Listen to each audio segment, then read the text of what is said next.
তারেক রহমান বর্তমান সময়ে উভয় সংকটে রয়েছেন। উভয় সংকটটা কি? সেটা হচ্ছে তাকে একাধারে দিল্লি সফর, দ্বিপাক্ষীয় সফর সেটা করতে হবে, একই সাথে ব্রিক্স সম্মেলনে যুক্ত হতে হবে, যোগদান করতে হবে, এবং বাংলাদেশের রিপ্রেজেন্টেটিভ হিসেবে প্রধানমন্ত্রী পদমর্যাদার ব্যক্তি ব্রিক্স সম্মেলনে যেতে পারে। কিন্তু এখন ভারতের নয়াদিল্লির এই সফরে হঠাৎ করে ঠিক যখন ব্রিক্স সম্মেলনটা শুরু হবে তার আগে আগে দ্বিপাক্ষীয় সফরের জায়গায় তিনি ডাইরেক্ট বলছেন কি, তার পররাষ্ট্র মন্ত্রণালয় অর্থাৎ তারেক রহমানের পররাষ্ট্র মন্ত্রণালয় বলে দিছে যে সে যেতে পারবে না, ভারতের নয়াদিল্লিতে নাকি অনুকূল পরিস্থিতি নাই। এখন ভারতে তারেক রহমান আসলে তারে কেউ মব করবে কিনা এই ভয় করতেছে কিনা কে জানে, কিন্তু প্রকৃতপক্ষে তারেক রহমানকে এখানে ব্যক্তিগতভাবে দাওয়াত দেওয়া হয়নি, এখানে দাওয়াত দেওয়া হয়েছে বাংলাদেশের প্রধানমন্ত্রী হিসেবে। যদি সে নিজেকে প্রধানমন্ত্রী মনে করেন তাহলে অবশ্যই তিনি এই সম্মেলনে যোগ দিবেন। সাম্প্রতিক সময়ে সরাসরি তারেক রহমান যখন দ্বিপাক্ষীয় এই সফর এবং ব্রিক্স সম্মেলনে যুক্ত হওয়ার যেই আমন্ত্রণ সেটাকে যখন রিফিউজ করলেন এবং ঘোষণা দিলেন তিনি আসছেন না, পরবর্তীতেই দিল্লির তরফ থেকে স্পষ্ট জানিয়ে দেওয়া হচ্ছে যে ভারতের অনুষ্ঠিতব্য ব্রিক্স সম্মেলনে বাংলাদেশের প্রধানমন্ত্রী তারেক রহমান কতটুকু বৈধতা নিয়ে জয়েন করতে পারবেন সেটা নিয়ে তাদের দ্বিধা রয়েছে। অর্থাৎ আমরা যদি আওয়ামী লীগের দলীয় ভাষায় এখন যদি বলি, স্পষ্ট কথা, অবৈধ সরকার হিসেবে যেহেতু শেখ হাসিনা সরকার এখনো পর্যন্ত বৈধ, সাংবিধানিকভাবে শেখ হাসিনা যেহেতু বৈধ প্রধানমন্ত্রী, সেহেতু দেশের বাইরের এই ব্রিক্স সম্মেলনে শেখ হাসিনার যুক্ত হওয়ার সম্ভাবনা রয়েছে। তারেক রহমান কিন্তু এই জায়গায় চান্স পাবে না যদি সে দিল্লি সফর ক্যান্সেল করে থাকে। এখন কথা হচ্ছে এইটার মাধ্যমে তারেক রহমান তো তার পতনের কফিনে শেষ পেরেকটা মারলো। খেয়াল করে দেখেন, সে কিন্তু চীনের দিকে ধাবিত হয়ে তিস্তা প্রকল্প যা আছে করে আসলো, সমঝোতা স্মারক স্বাক্ষর করে আসলো। এটা নিয়ে কিন্তু এমনি উদ্বেগ প্রকাশ করেছে মার্কিনীরা। এখন যদি তারেক রহমান দিল্লিতে যায় তাহলে তারেক রহমানের যেটা হবে সেটা হচ্ছে সরাসরি সার্জিও গোরকে এইটার ব্যাপারে আবারও ব্যাখ্যা দিতে হবে যে আপনি চীনের সঙ্গে যে চুক্তিগুলো করেছেন এগুলোর বৈধতা কতটুকু, এবং স্বভাবতই সে ফাইসে যাবে। এই উভয় সংকট কাটাতেই তিনি মূলত দিল্লি সফর করতে চাচ্ছেন। এখন দেখা যাক তিনি কতটুকু তার জায়গায় অটল থাকতে পারেন, কারণ ব্রিক্স সম্মেলনে পরপর যোগদান না করলে ব্রিক্স যেই অ্যাসোসিয়েশন আছে তারা বাংলাদেশকে এইটার সদস্য পদের জায়গায় রাখে কিনা এটাও একটা রেপুটেশনের ব্যাপার হিসেবে দাঁড়াবে ভবিষ্যতে বাংলাদেশের জন্য। আর ব্রিক্সের হাত যদি বাংলাদেশের মাথার উপর থেকে চলে যায় তাহলে ডলারের আধিপত্য বাংলাদেশকে আবারও গ্রাস করবে। ব্যাপারটা বোঝা গেল? অর্থাৎ দক্ষিণ এশিয়ায় ডলারের আধিপত্য কমাতে এবং আঞ্চলিক মুদ্রায় লেনদেন করানোর জন্যই কিন্তু ব্রিক্স সম্মেলন দীর্ঘদিন ধরে কাজ করে আসছে। ফলে কি হচ্ছে, আপনি যখন ভারত থেকে কিছু কিনছেন আপনি রুপি দিয়ে কিনতে পারছেন, আপনি যখন চীন থেকে কিছু কিনছেন চীনের লোকাল মুদ্রা দিয়ে কিনতে পারতেছেন, আপনি যখন রাশিয়া থেকে কিছু কিনছেন রাশিয়ার রুবল ইউজ করে আপনি কিনতে পারবেন। কিন্তু প্রকৃতপক্ষে বাংলাদেশের ব্রিক্স সদস্য পদ যদি বাতিল হয়ে যায় তাহলে যেটা হবে, আপনি যে দেশ থেকেই কেনাকাটা করেন না কেন আপনাকে ডলারের মাধ্যমে কিনতে হবে। তখন এই ডলারের যোগানটা দিবে কে? তখন স্বভাবতই এই ডলারের যোগান দিতে গেলে আপনাকে বিশ্ব ব্যাংক থেকে শুরু করে অন্যান্য পশ্চিমা ব্যাংকের কাছ থেকে লোন নিতে হবে, কারণ বাংলাদেশের ডলারের আমদানি এতটা নেই। সুতরাং এই যে পশ্চিমারা বাংলাদেশকে ঋণ ফাঁদে ফেলানোর যে একটা চক্রান্ত করছে সেটাকে পুরোপুরি ভাবে সমর্থন জানাচ্ছে তারেক রহমান। এবং আর এটা যদি বাস্তবায়িত হয় সেখানেও উভয় সংকটেই পড়বেন তিনি। কেন? ডলারের ঋণ যেহেতু বাংলাদেশের উপর বেশি পড়বে তখন বাংলাদেশকে আমেরিকানরা যা বলবে সেটা মানতে কিন্তু বাধ্য। যদি বলে যে চীনের কাছ থেকে সরে আসো, সরে আসতে বাধ্য। যদি বলে রাশিয়ার কাছ থেকে কোনো কিছু কেনা যাবে না, না কিনতে বাধ্য। বেশি দামে জিনিস তোমার আমেরিকার কাছ থেকেই কিনতে হবে, সেটা কিনতে বাধ্য। তখন জিনিসপত্রের দাম যাবে বাইরে, চীনের সাথে বাংলাদেশের ব্যবসায়িক কানেকশন বন্ধ হবে, এবং সেই চীনের সাথে বাংলাদেশের ব্যবসায়িক কানেকশন বন্ধ হলে কি হতে পারে এটা তো করোনার সময় আপনারা দেখছেন, অনেক প্রোডাক্ট আসে নাই, অনেক প্রোডাক্ট নাই। তো বাংলাদেশের ব্যবসায়ীরা কিন্তু সব থেকে বেশি ভিকটিম হবে এবং পুরো জাতি শোষণে নিমজ্জিত হয়ে যাবে শুধুমাত্র এই ঋণ ফাঁদে পড়ে।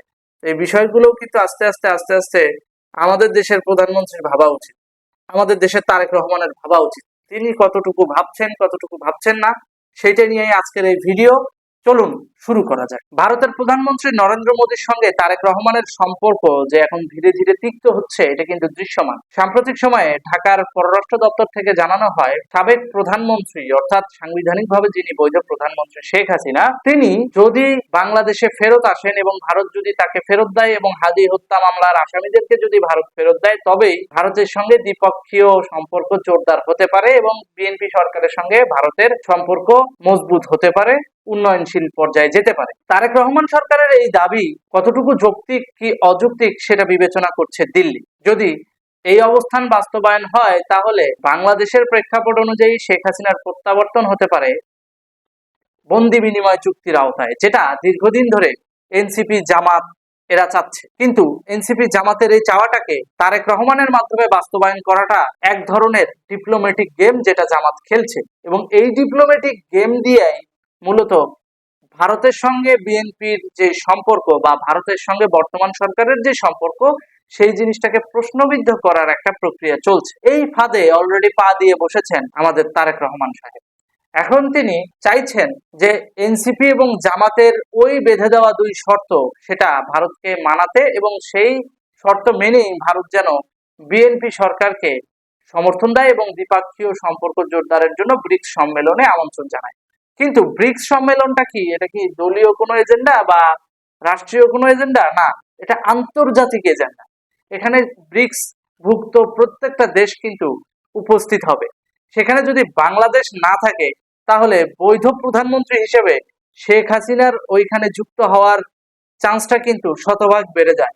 তো ফিউচারে যদি ব্রিক্স সম্মেলনে ভারত বৈধ প্রধানমন্ত্রী হিসেবে বাংলাদেশকে এন্ডোজ করার ক্ষেত্রে শেখ হাসিনাকে ব্যবহার করে, তখন কিন্তু পাশা পাল্টে যাবে। তখন কিন্তু ব্রিক্স সম্মেলনে বৈধ প্রধানমন্ত্রী হিসেবে শেখ হাসিনার প্রত্যাবর্তন এবং শেখ হাসিনার যুক্ত হওয়ার সম্ভাবনা শতভাগ থেকে যায়। এবং এইটা হলে, যদি শেখ হাসিনা মনে করে যে বাংলাদেশে একটা সার্জিক্যাল স্ট্রাইক কিংবা আন্তর্জাতিক বিশ্বের সহযোগিতা নিয়ে বাংলাদেশে একটা অপারেশন চালানো দরকার মুক্তিযুদ্ধের মতো, তখন কিন্তু তিনি মিত্র বাহিনীর সহযোগিতা নিতে পারবেন। ব্রিক্স সম্মেলনে শেখ হাসিনার যুক্ত হওয়া মানে বাংলাদেশের প্রধানমন্ত্রী হিসেবে, বৈধ সাংবিধানিক প্রধানমন্ত্রী হিসেবে যুক্ত হওয়ার নজির যদি সৃষ্টি হয়, তাহলে ফিউচারে যে জিনিসটা দেখা যাবে যে জননেত্রী শেখ হাসিনা বাংলাদেশের ওই যে প্রবাসী সরকার গঠন করছিল তাজউদ্দিন আহমেদের যুদ্ধের সময়, সেই রকম একটা প্রবাসী সরকার ইন্ডিয়ায় গঠন করে ফেলবে। আর সেই প্রবাসী সরকারের ইস্যু করা চিঠির ভিত্তিতে যদি বাংলাদেশে সার্জিক্যাল স্ট্রাইক হয়, সেই ঠেলা কি সামলাতে পারবে তারেক রহমান সাহেব? কিংবা আমাদের দেশের দুলাভাইয়েরা কি এই ঠেলা সামলানোর জন্য প্রস্তুত রয়েছেন?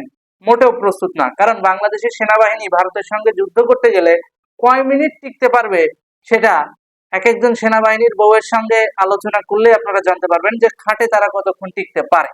তো তাদের অবস্থা যেটা, সেটা হচ্ছে তারা যেভাবে যেই কূটনীতিতে সবকিছুতে শেখ হাসিনার ছায়া দেখেন, এই চিন্তাধারা থেকে তাদের বেরিয়ে আসতে হবে। রাষ্ট্রীয় এবং আন্তর্জাতিক ইস্যু এবং কূটনৈতিক কর্মযোগ্য এটা থাকবেই।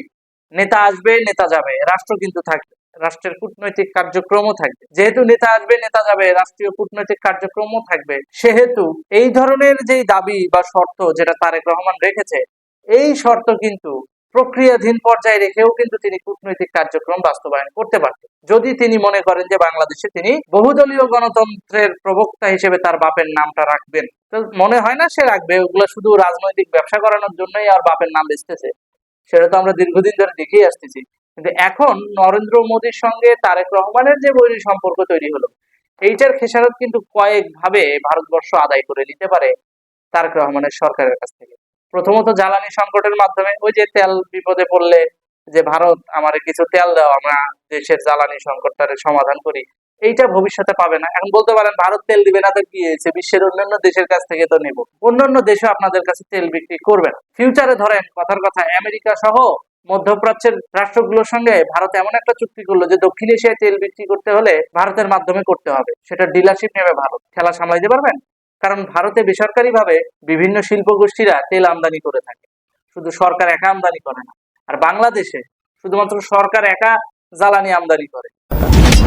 তার মানে বুঝতে পারছেন, এই শিল্প গোষ্ঠীরা যদি এখানে বিনিয়োগ করে এবং ভারতীয় অর্থনীতি যে বৃহৎ অর্থনীতি, মানে 140 কোটির বাজার, 1 টাকা করে দিলেও 140 কোটি টাকা। বিষয়টা বুঝছেন? তারা যদি এই জায়গায় কোনো পদক্ষেপ নেয়, তখন দক্ষিণ এশিয়ায় একঘরে হয়ে যাবে বাংলাদেশ। তখন পাকিস্তান ছাড়া তাদের আর কোনো গতি থাকবে না। আর ঠিক এইটাই করতে চাচ্ছে পাকিস্তানের সরকার, যে বাংলাদেশের সাথে একচাটিয়া ব্যবসা করবে। দীর্ঘদিন যখন পূর্ব পাকিস্তান ছিল, পশ্চিম পাকিস্তান ছিল, তখন পূর্ব পাকিস্তানের মানুষে বিভিন্নভাবে শোষণ করছে না?